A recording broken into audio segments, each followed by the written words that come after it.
వాళ్ళు మాట్లాడితే బూతులు మాట్లాడతారు. లంజా కొడకాట, ఏసీపీ లంజా కొడక అని మాట్లాడింది ఆయన. చెప్పిన నేను మంత్రి ముంగంటే చెప్పిన మొన్న ఇందిరా పార్క్ లో మన రవీంద్రనాథ్ ఠాగూర్ ఆడిటోరియం వచ్చి గద్దరన్న మీటింగ్ వచ్చినాడు. చెప్పిన సార్ మీరు ఉద్యోగాలు ఇస్తా అన్నారు, మీరు ఇస్తలేరు. 2 లక్షల ఉద్యోగాలను మీ మేనిఫెస్టోలో పెట్టిండు, మీ ముఖ్యమంత్రి చెప్పిండు, మీరు అందరు ఎమ్మెల్యే అయింది కూడా గట్లనే అయిందని చెప్పి అంటే ఆయన మాట్లాడుకుంటా రెస్పాండ్ అయ్యి ఏం చెప్పిండంటే ఎక్కడ నా నిరుద్యోగులకు ఏ సమస్య వచ్చినా ఎక్కడ ఏమైనా ఏం జరిగినా గానీ మేము అండగా ఉంటాం, వాళ్ళతోటే మా ప్రభుత్వాలు వచ్చినాయి. రేపు ఎక్కడైనా ఏ ఆఫీసర్ అని ఏదైనా మాట్లాడితే మేమున్నాం, దాని మీద చర్య తీసుకుంటామని చెప్పిండు.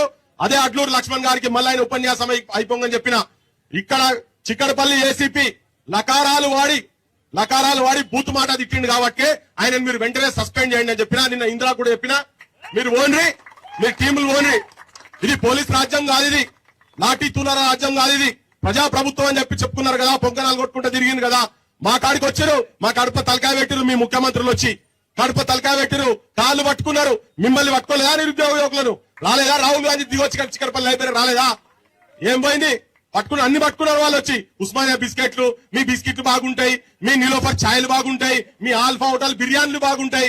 సిగ్గుండాలి ఒక్కొక్క నా కొడుకునికి. ఈవెన్ రాహుల్ గాంధీ చెప్తున్నారు, అందరు చెప్తున్నాను నేను. అందరూ ఎవరికి ఇక్కడ ఏమో బతిలాడితే వచ్చేది కాదు, ఇది కొట్లాడితేనే వస్తాయి తెలంగాణలో ఏది కూడా.